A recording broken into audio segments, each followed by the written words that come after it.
आजकल सोहम जी अपने बेटे और बहू के पास थे। अभी वो बाहर से घूम कर आए थे, तभी उनकी बहू की आवाज उनके कानों में पड़ी। अरे माँ, जानती हो बुढ़ऊ को दिन भर कुछ ना कुछ चबाने को चाहिए और 5-6 बार चाय के साथ मिक्सचर, बिस्कुट, भुंजा, पकौड़े चाहिए होता है। एकदम पक गई हूँ इनकी फरमाइशों का अंबार पूरा करते करते। बहू मोना की आवाज सुन ससुर सोहम जी एकदम से सन्न रह गए। कटुता का एहसास से बहू ने उनके ओहदे का अवहेलना कर उनका अपमान किया है। उन्होंने कुछ कहा नहीं, अपने आंसू पोंछते हैं और अपने कमरे में जाकर लेट गए। 80 साल के हो चुके सोहम जी की पत्नी कुछ साल पूर्व स्वर्ग सिधार गई थी। तभी बेटे ने उनको शहर आकर रहने को कहा था, इसलिए वो करीब 6 महीने से बेटे बहू के साथ रह रहे थे। रसोई घर से स्वयं ही भोजन लेकर खा लेते, अपने कपड़े खुद धो लेते थे, 2 ही बार चाय पीते, अपने छोटे मोटे काम खुद से कर लेते ताकि बहू पर ज्यादा बोझ ना पड़े। फिर भी बहू का इस तरह से सफेद झूठ बोलना हृदय को भेद कर टीस दे गया था। अपने बनाए मकान में वो अच्छे खासे रह रहे थे, लेकिन बेटा सूरज को पिता का अकेला रहने देना खलता है, वो लेने गया था।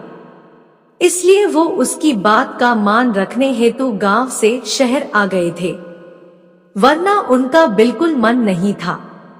वहां वो पत्नी की यादों के सहारे अच्छे से जिंदगी गुजार रहे थे और गांव में उनके हमउम्र लोग भी थे। लेकिन वो बेटे बहू की मोहब्बत में यहाँ आ गए। उनको नहीं पता था बहू को उनका रहना इतना परेशान करेगा, जबकि वो कभी बहू को कुछ नहीं कहते हैं। शाम को बहू चाय और बिस्कुट लेकर दे गई है, चुपचाप खाकर बाहर घूमने निकल गए। जानबूझकर जूठे कप को अपने कमरे में छोड़कर चले गए ताकि बहू की प्रतिक्रिया जान सके। 2 घंटे बाद लौटे हैं, साथ में बाजार से आम, लीची और 2-4 किलो हरी सब्जी, 1 किलो छेना का मिठाई। बहू को पकड़ाकर हाथ मुंह धोने गुसलखाने में घुस गए। इतना सारा खाने पीने की वस्तु को देख बेटा उत्साहित हो बोला, वाह पापा, आप तो पूरा बाजार ही खरीद लाए, क्या बात है। और मिठाई के डिब्बे से मिठाई खाया और पापा को खिलाता है। बहू मोना कनखी से ससुर को देख रही है कि आज सूरज कहाँ से निकल गया है कि सामान ले आए हैं। खैर हमको क्या है, बाप बेटा खाए पिए। कंधे उचकाते रात के खाने की तैयारी में मशगूल हो गई और सोहम जी भी बेटे के पास बैठ गए। अच्छा बेटा, पकौड़ी खाने का जी हो रहा है। सोहम जी जानबूझकर बेटे सूरज को छेड़ते हुए बोले, वो भी रात के 8 बजे। लेकिन पापा अब तो रात का खाने का समय हो चला है और मोना खाना बना भी ली है, चलिए भोजन कर लिया जाए, कल पकौड़े बनवाया जाएगा। सूरज उठने लगा है, तभी सोहम जी इशारे से बैठने को कहते हैं। उसकी ओर मुखातिब हो कहने लगे, देख बेटा, तेरा बूढ़ा बाप सठिया गया है, इसलिए अभी ही खाने का मन कर रहा है। क्या करें, हम कैसे मन को महसूस कर रहे हैं, इसलिए बहू को बोलना कि पकौड़े बना दे। अभी देख बेटा, अब मेरा क्या भरोसा, पक्का आम हूँ, कब टपक जाऊं क्या पता। बाप की बात सुन सूरज भावुक हो गया और बोला, पापा ऐसी बातें ना करे। ठीक है पापा, मैं मोना से बोलता हूँ। और जब सूरज ने मोना पकौड़े बनाने को बोला तो मोना जल भून गई, लेकिन अब सूरज के सामने कुछ कह नहीं सकती थी, मजबूरी थी उसकी, बूढ़ाओं को बर्दाश्त करना था। मोना को पहले पकौड़े तलने पड़े, फिर आधे घंटे के बाद भोजन देना पड़ा। इस वजह से मन ही मन कोफ खा रही है। सब खा पीकर सोने चले गए। अब ये रोज का हो गया। सोहम जी इस तरह बेटे के समक्ष ही जानबूझकर फरमाइश करते ताकि बहू के अक्ल को ठिकाने पर ला सके। एक दिन मोना के सब्र का बांध टूट गया और अपने पति से रोते रोते कहती है, देखो जी, आप अपने पापा को समझाइए ना, खाना के समय कभी कॉफी, कभी पकौड़े, कभी कुछ मांगते हैं, एकदम परेशान हो जाती हूँ।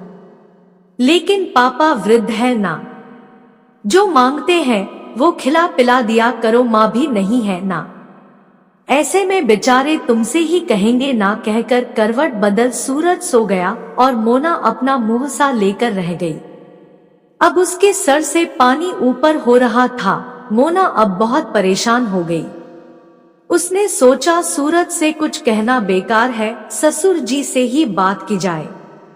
सोहम जी के पास जाकर कहती है, पापा आप शाम को नाश्ता कर लिया करिए। रात के समय नाश्ता खाना एक साथ बनाने में दिक्कत हो रही है। अरे बहू क्या परेशानी है, बेटा के सामने खाना पीना अच्छा लगता है। वैसे भी तुम सूरज के ऑफिस चले जाने के उपरांत ना तो कभी खाना देती हो, ना ही कुछ अच्छा सा पकवान बनाती हो। इसलिए बेटे के रहते मैं बोलता हूँ ताकि तुम मेरे मन मुताबिक खाना तैयार करो। वैसे भी तुम मायके फोन कर बोलती हो ना, बुढ़ऊ तंग करते रहते हैं। ऐसे अपशिष्ट अमर्यादित बोल अपने पिता को भी बोलोगी क्या? बुढ़ऊ या कुछ और ससुर के जवाब से मोना निरुत्तर। आज उसके पोल खुल चुके थे। अब उससे डर था कहीं ये बात सूरज को ना पता चल जाए। अब मोना सोहम जी का बहुत ख्याल रखती और उनसे माफी भी मांगी। सोहम जी ने कहा, बेटा जो इज्जत अपने पिता की करती हो थोड़ी सी ससुर की कर दोगी तो छोटी नहीं हो जाओगी। मोना ने कहा, बाबूजी मुझे माफ कर दे, मैं गलत थी। सोहम जी ने बहू के सर पर हाथ रखा और उसको आशीर्वाद दिए। अब घर का माहौल बहुत खुशगवार था। अक्सर सोहम जी बहू की काम में मदद भी करवा देते और मोना का मूड भी अच्छा रहता। सूरज भी ये दृश्य देख बहुत खुश होता। हमें अपने बड़ों की इज्जत करनी चाहिए। जैसे हम अपने पिता के लिए अपशब्द नहीं कह सकते, वैसे ही ससुर भी होते हैं। फिर हम उनको बोझ क्यों समझते हैं? हम चाहते हैं हमारे माँ बाप को भाई भाभी खुश रखे, उनकी हर जरूरत को पूरा करें। तो फिर ये बात हम क्यों भूल जाते हैं? वही तो हम पर लागू होता है।